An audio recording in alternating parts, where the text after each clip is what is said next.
ជំរាបសួរអ្នកទាំងអស់គ្នាសូមស្វាគមន៍មកកាន់វីដេអូថ្មីរបស់ខ្ញុំហើយថ្ងៃនេះផងដែរខ្ញុំនឹងលើកយកខ្សែភាពយន្ត Starfall Killer ដែលជាភាគទី6មកសង្ខេបជាបន្តទៀតវីដេអូនេះឧបត្ថម្ភដោយ Midphone Wi-Fi ប្រសិនបើអ្នកទាំងអស់គ្នាចង់ភ្ជាប់ Wi-Fi ប្រើជាលក្ខណៈគ្រួសារដែលមានតម្លៃសមរម្យមួយខែ$15មានល្បឿន 50MB ភ្ជាប់ដំបូងតម្លៃត្រឹមតែ$45តែប៉ុណ្ណោះអ្នកទាំងអស់គ្នានឹងទទួលបានការ promotion ពិសេសអំពី admin និងមានជាងដំឡើងដល់ផ្ទះទូទាំង25ខេត្តក្រុងតែម្ដងត្រឡប់ទៅកាន់មួយខែមុនសិនកំពុងតែរស់នៅយ៉ាងស្ងប់ស្ងាត់ជាមួយនឹងកូនប្រុសរបស់ខ្លួននៅតំបន់ជនបទមួយជាមួយនឹងកូនប្រុសរបស់គេចំណែកឯប្រពន្ធវិញគឺបានស្លាប់អស់រយៈពេលជាច្រើនឆ្នាំមកហើយចាប់តាំងពីពេលនោះមកគេក៏បានចិញ្ចឹមកូនតែម្នាក់ឯងនៅកំឡុងពេលដែលកំពុងតែរស់នៅយ៉ាងសុខសាន្តស្រាប់តែមានក្បួនរថយន្តចម្លែកមួយបានបើកមកដល់មុខផ្ទះតែម្ដងនោះគឺជាក្រុមទាហានស៊ីឈ្នួលរបស់បាប៊ីឡុនដឹកនាំដោយអ៊ីលជាមួយនឹងបងប្អូនរបស់គេខណៈដែលប្អូនប្រុសរបស់អ៊ីលកំពុងតែប្រយុទ្ធជាមួយនឹងប៉ាស៊ីនអ៊ីលក៏ចាប់ខ្លួនកូនប្រុសរបស់ប៉ាស៊ីនបានសម្រាំង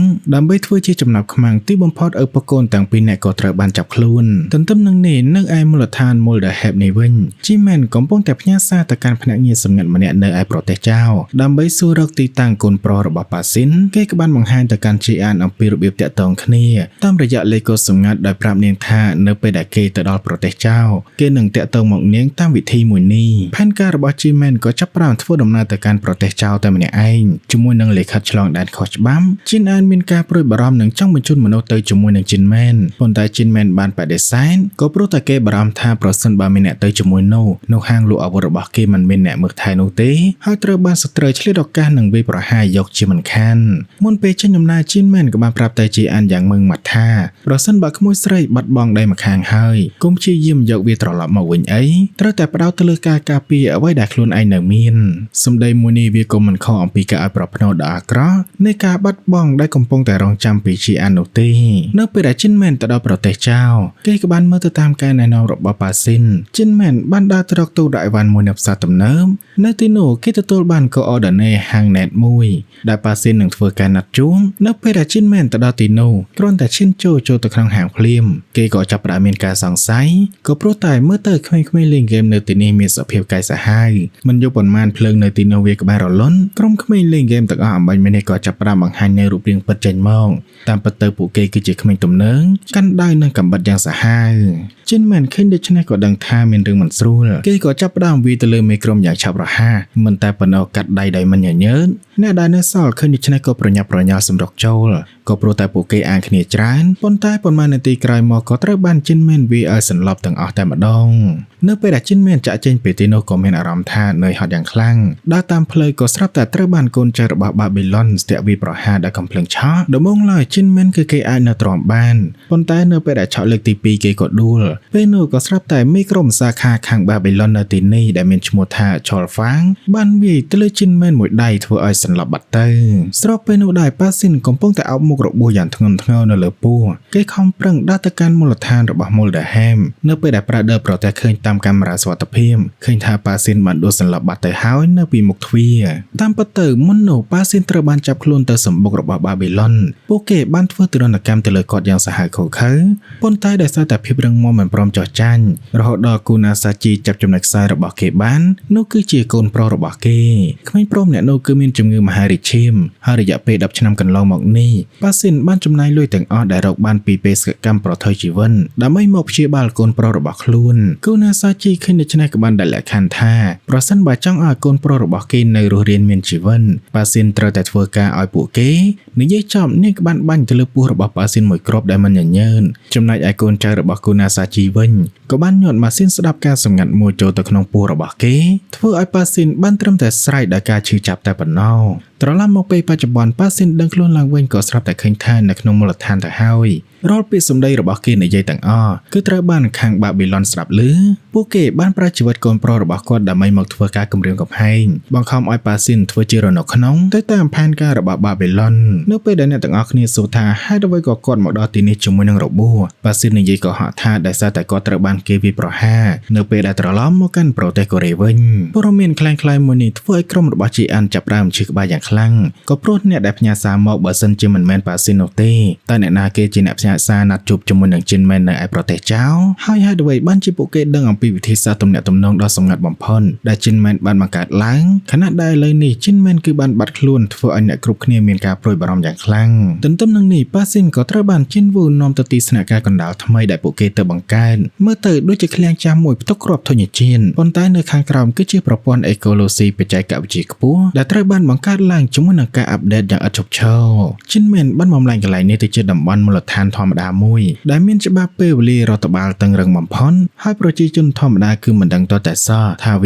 ាគឺជារបាំងការពារដ៏ល្អឥតខ្ចោះសម្រាប់មូលដ្ឋានមួយនេះខណៈដែលជីនវូកំពុងតែរវល់ទទួលភ្ញៀវក៏ស្រាប់តែមានស្ត្រីម្នាក់បានឲ្យក្រឡសណ្ដែកខ្មៅមួយទៅឲ្យប៉ាស៊ីននាងបានប្រមានទៅកាន់ប៉ាស៊ីនថាបាបេឡុនកំពុងតែតាមដានគេយ៉ាងសម្ងាត់ដូច្នេះហាមធ្វើរឿងផ្ដេសផ្ដាសប្រសិនបើមិនចង់រក្សាជីវិតកូនប្រុសរបស់ខ្លួននៅពេលនេះក្នុងខួរក្បាលរបស់ប៉ាស៊ីនគឺមានការវល់វល់យ៉ាងខ្លាំងដោយមានការភ័យស្លន់ស្លោមិនដឹងថាក្រុមបាបេឡុនបានដាក់ភ្នាក់ងារសម្ងាត់នៅទីនេះប៉ុន្មានអ្នកនោះទេដោយគ្មានជំរឿគេក៏បានយកខ្សែកដែលលាក់នៅក្នុងក្រឡសណ្ដែកខ្មៅនោះមកពាក់ហើយតាមពិតទៅខ្សែកមួយនោះគឺជាម៉ាស៊ីនស្កេនបច្ចេកវិទ្យាខ្ពស់ដែលអាចចាប់ទីតាំងនិងស្កេនអ្វីៗនៅជុំវិញខ្លួនរបស់គេបានទាំងអស់ទាំងមុខរបស់ប៉ាស៊ីននៅពេលនេះក៏ចាប់ផ្ដើមប្រែប្រួលដោយសារតែសម្ពាធជាមួយនឹងកំហុសមិនដឹងថាសកម្មភាពមួយនេះគេអាចការពារកូនប្រុសរបស់ខ្លួនបានឬក៏មិនបានខណៈដែលជាអាននៅពេលនេះក៏កំពុងតែរកវិធីសាស្ត្រដើម្បីតាក់ទងលោកពូជីនមែនប៉ុន្តែនៅតែតាក់ទងមិនបាននៅពេលនេះប៉ាស៊ីនបានដើរយ៉ាងមានសេរីភាពទៅគ្រប់កន្លែងទាំងអស់ដើម្បីសង្កេតមើលខ្សែករបស់គេក៏ចាប់ផ្ដើមស្កេនគ្រប់ទីតាំងទាំងអស់បញ្ជូនទៅទីស្នាក់ការកណ្ដាលរបស់បាបេឡុនដើម្បីគូប្លង់លម្អិតអំពីទីតាំងរបស់ជីនមែន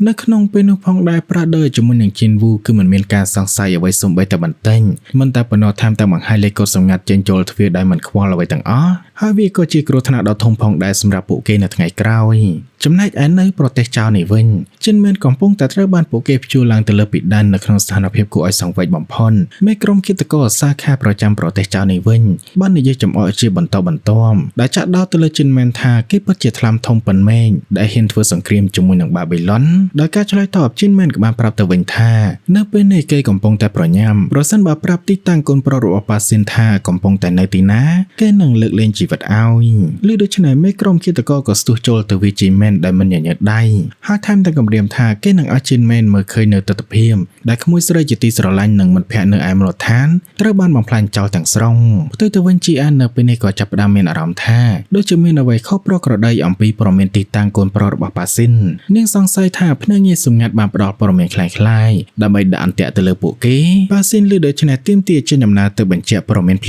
លាមៗដោយសារតែការព្រួយបារម្ភខ្លាចលោកគ្រូជួបជាមួយនឹងគ្រោះថ្នាក់ជីនអានក៏បានប្រាប់ឲ្យបងស្រីមីនហ៊ីទៅជាមួយនឹងប៉ាស៊ីននៅឯទីស្នាក់ការកណ្ដាលបាបេឡុននេះវិញពួកគេកំពុងតែវិភាគយ៉ាងល្អិតល្អន់នៃប្លង់រចនារបស់ Moldeham ផែនការរបស់ពួកគេគឺខ្ចីដៃប៉ាស៊ីនដើម្បីកម្ចាត់មីនហ៊ីតាមរយៈការលុបបំបាត់ខ្សែការពារដ៏រឹងមាំរបស់ហាងលក់អាវុធបន្ទាប់មកគោលដៅចុងក្រោយរបស់ពួកគេនោះគឺចាប់ខ្លួនជីអានទាំងរស់ធ្វើជានុយបង្ខំឲ្យជីនមែនបង្ហាញខ្លួនចេញមកហើយដើរចូលអន្ទាក់ដោយខ្លួនឯងតែម្ដងដើម្បីធានាថាបេសកកម្មមួយនេះទទួលបានជោគជ័យគូណាសាជីបានសម្រេចចិត្តបញ្ជូនកម្លាំងយ៉ាងច្រើនក្រៅពីក្រុមរបស់ខ្ជូក៏មានកងកម្លាំងពិសេសមួយផ្សេងទៀតផងដែរនាងបានលាក់បាំងរឿងរបស់ជីនមែនធ្លាក់ចូលទៅក្នុងអន្ទាក់របស់បាបេឡុនក្នុងគោលបំណងចង់ឲ្យខ្ជូតាមសម្លាប់ពូក្មួយជីនមែនយ៉ាងឆ្កួតលីលាដើម្បីទាមទារបំណុលឈាមត្រឡប់មកវិញយកកាន់មកជីនមែននេះវិញនៅពេលនេះកំពុងតែរងចាំមេក្រុមគិតករចាក់ចេញពីទីនោះគេបានតោងទៅខាងលើដើម្បីប្រើជើងដោះច្រវាក់ហើយស្រែកចំណងខ្លួនឯងបន្ទាប់មកក៏ចាប់ផ្ដើមវាយព្រួលទៅហ៊ាននៅទីនោះយ៉ាងលឿនដោយផ្លេចបន្ទោលនៅពេលនោះក៏ស្រាប់តែមេក្រុមគិតករមានអារម្មណ៍ថាដូចជាមិនស្រួលក៏នាំកូនចៅចូលទៅពិនិត្យស្រាប់តែជីនមែនបានបំផ្លាញអំពូលនៅទីនោះឲ្យវាដាច់អស់គេបានលាក់ខ្លួនក្នុងទីងងឹតរួចហើយចាត់ការអ្នកទាំងអស់គ្នាម្ដងម្នាក់នៅពេលនេះគឺនៅសល់តែមេក្រុមគិតករតែប៉ុណ្ណោះក្រោយពេលដែលជីនមែនសួរអំពីទីតាំងកូនប្រុសរបស់ប៉ាស៊ីនរួចគេក៏សម្លាប់មេក្រុមគិតករម្នាក់នោះឲ្យស្លាប់ដូចគ្នាក្រោយពេលដែលគេចាត់ការសាខាបាបេឡុននៅទីនោះរួចជីនមែនក៏បានរើអាវុធមួយចំនួនរបស់បាបេឡុនហើយស្វែងរកផ្លូវចេញមកខាងក្រៅប៉ុន្តែក៏ស្រាប់តែឃើញថាគឺគេកំពុងតែនៅកណ្ដាប់ព្រៃដ៏ជ្រៅមួយនៅក្នុងទីដាច់ស្រយាលសូម្បីតែសេវាទូរស័ព្ទក៏មិនមានដូច្នេះនៅពេលនេះគឺគេមិនមានជំរឿអ្វីក្រៅពីប្រើត្រីវិស័យនោះទេដើម្បីស្វែងរកផ្លូវចេញពីព្រៃមួយនេះតាក់ទងទៅកាន់ជីនអានវិញចំណែកឯប៉ាស៊ីន ជាមួយនឹងមីនហ៊ីនេះវិញនៅពេលនេះកំពុងតែនៅកន្លែងឃុំខ្លួនកូនប្រុសរបស់ប៉ាស៊ីនដែលភ្នាក់ងារសម្ងាត់បានផ្ដល់ឲ្យប៉ាស៊ីនបានស្ម័គ្រចិត្តទៅមុខដើម្បីតាក់ទីសត្រូវចំណែកឯមីនហ៊ីវិញចូលទៅសង្គ្រោះកូនប្រុសរបស់ខ្លួនមីនហ៊ីឮដូច្នេះមិនមានការសង្ស័យអ្វីបន្តិចសោះប៉ុន្តែអ្នកណាទៅដឹងថានៅពេលដែលមីនហ៊ីកំពុងតែរងចាំក៏ស្រាប់តែមានរថយន្តដឹកទំនិញមួយបានបើកមកបុកទៅលើរថយន្តរបស់នាងស្ទើរតែធ្លាក់ចូលទៅក្នុងទន្លេមីនហ៊ីភ្ញាក់ផ្អើលយ៉ាងខ្លាំងនៅពេលដែលដឹងថាអ្នកដែលលួចវាយប្រហារទៅលើនាងនោះគឺជាប៉ាស៊ីនគេបានចុះពីលើរថយន្តជាមួយនឹងទឹកមុខដ៏ខូខើប៉ាស៊ីនដកកំភ្លើងចេញមកបាញ់ទៅលើនាងជាច្រើនគ្រាប់ធ្វើឲ្យមីនហ៊ីធ្លាក់ចូលទៅក្នុងទឹកទន្លេបាត់ទៅក្រោយពេលដែលចាត់ការរួចប៉ាស៊ីនបានតាក់ទងរាយការណ៍ទៅកាន់បាប៊ីឡុនថានៅពេលនេះគេកម្ចាត់មីនហ៊ីរួចរាល់ហើយក៏កំពុងតែឈ្មោះទៅក៏អង្គភាពមូលដឺហេផងដែរដើម្បីបញ្ចប់បេសកកម្មមួយនេះតាមពិតទៅបាប៊ីឡុនបានចូល hacker កំពូលចំនួន3នាក់ដើម្បីលួចយកអ៊ីមែល Gmail ជាមួយនឹងអ្នកផ្ដល់ព័ត៌មានសម្ងាត់ហើយនេះហើយទើបពួកគេបានរៀបចំផែនការបង្កើតព័ត៌មានคล้ายៗដើម្បីបញ្ជានិងគ្រប់គ្រងក្រុមរបស់จีนអានបានយ៉ាងងាយស្រួលខណៈដែលកំពុងតែអបអរសាទរជាមួយនឹងជាជំនះគូណាសាជីទទួលបានព័ត៌មានមួយធ្វើឲ្យភ្ញាក់ផ្អើលយ៉ាងខ្លាំងក៏ព្រោះតែដឹងថាជីនមែនបានលួចរត់ចាក់ចេញបានសម្រេចហើយនាងក៏បញ្ជាភ្លាមៗទៅឲ្យក្រុមរបស់ Q ចេញប្រតិបត្តិការយ៉ាងប្រញាប់នៅឯកន្លែងជីអាននេះវិញនាងជាមួយនឹងឆយសុងត្រេកអរយ៉ាងខ្លាំងនៅពេលដែលរកឃើញទីតាំងរបស់ជីមែនប៉ុន្តែភ្លាមៗនោះអ្នកទាំងពីរក៏ស្រាប់តែមានការភ្ញាក់ផ្អើលយ៉ាងខ្លាំងនៅពេលដែលដឹងថាអ៊ីមែលទាំងអស់ដែលបានផ្ញើមកនេះគឺត្រូវបានបាប៊ីឡុនលួចកែនិងធ្វើរឿងខ្លាំងៗតាំងពីមួយសប្តាហ៍មុនមកម្ល៉េះចំណែកឯនៅខាងក្រៅវិញប៉ាស៊ីនក៏បានមកដល់ដែលមិននិយាយអ្វីទាំងអស់គេក៏បានចាត់ការទៅលើជីនវូភ្លា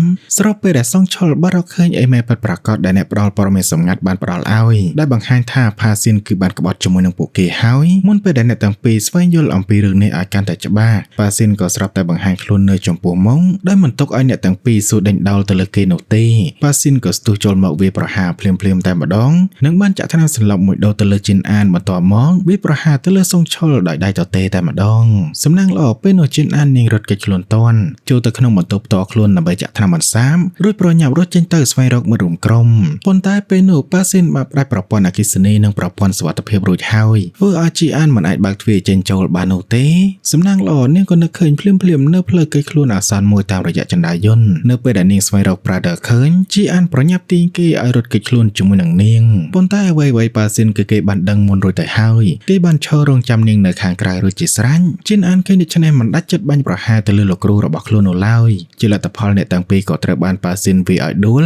Prader ត្រូវក្រកំភ្លើងចំជើងចំណែកឯជីអានវិញក៏ត្រូវបានប៉ាស៊ីនចាប់ចងនៅក្នុងពេលនោះផងដែរកងទ័ពរបស់បាប៊ីឡុនក៏បានបំបែកទ្វារចូលមកខាងក្នុងគូណាសាជីបានបញ្ជាឲ្យកូនចៅថានៅពេលដែលចាប់ជីនអានបានត្រូវតែកម្ចាត់ប៉ាស៊ីនចោលភ្លាមហើយនោះក៏ជាចរិតរបស់នាងតាំងពីដើមមកដែលគ្មានបំណងទុកជីវិតឲ្យជនក្បត់ណាឡើយនៅក្នុងយប់នោះផងដែរគូណាសាជីជាមួយនឹងក្រុមការងារបានធ្វើដំណើរទៅកាន់សាច់អាំងកូរ៉េមួយទៅតាមរយៈការអញ្ជើញរបស់សុងប៊ុំយើងក៏មិនទាន់ដឹងថាបរិមអ្នកនេះឈរនៅខាងណានោះទេគឺមានតែរងចាំភាគទី7តែប៉ុណ្ណោះនឹងអ្នកទាំងអស់គ្នាស្អីរឿងរបស់យើងក៏ចាប់ត្រឹមតែប៉ុណ្នេះប្រសិនបើពេញចិត្តវីដេអូនេះកុំភ្លេចចុច Subscribe និងដាក់សញ្ញារូបកណ្ដឹងខ្ញុំនឹងមកជួបអ្នកទាំងអស់គ្នានៅភាគទី7ដែលជាភាគបន្ទាប់